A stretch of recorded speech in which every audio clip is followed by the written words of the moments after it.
We're talking about Experience API, or for short, xAPI.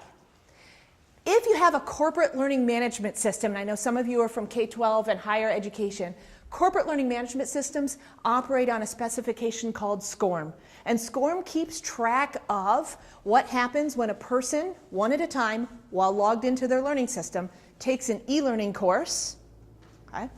And it manages that communication between that e-learning course and that learning system, so it keeps track of what you did, what score you got on the test, how long you spent there, and whether or not you completed it, which those of you who are my learning management system administrators in the room know that that almighty C for completion is really all that anybody wants in the world.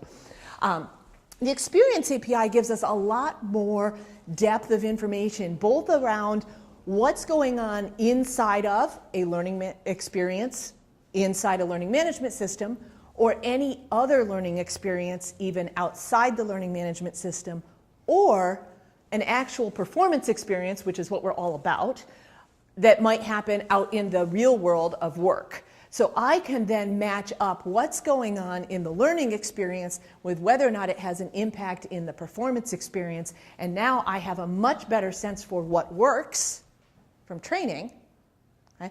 And conversely, what might be needed based on what I'm doing out in the real world.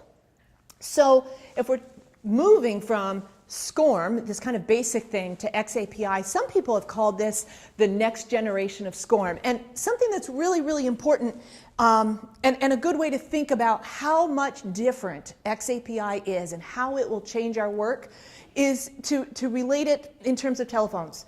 When I grew up, and so I'm going to date myself, and I'm looking around the room, and a few of you can relate to this, there was a box that was attached to the wall of the kitchen in the house I grew up. And it had a 16-foot squiggly long cord, and when it made noise, everybody dropped everything and yelled, "Phone!" and ran. We live in the country, right? And so, in the days before answering machines, right? And so you would go and you would run.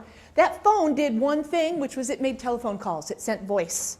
And it only worked when I was attached to my wall and when my friend was attached to their wall at exactly the same time. And that's what a SCORM-based learning management system does today. Okay? My phone, in contrast, oh, by the way, it does make phone calls, which my teenage daughter absolutely abhors. You know, right? It takes pictures, I can watch video, I can send text messages, I live on email in my phone. It tracks my steps, I can count my calories, I can play games. This is a Samsung actually, and it has a really great pulse oximeter. So I can tell you with incredible and tested in an emergency room accuracy my blood oxygen content at any point I want to. This will do things that were invented after it was manufactured, making this not only so much more flexible than that telephone, but future-proof as well, as long as the battery doesn't die out. Right?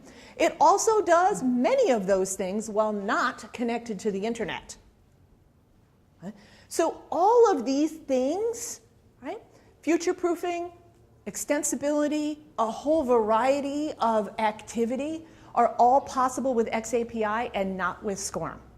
And that's what we'll be talking about at the conference room first thing this morning.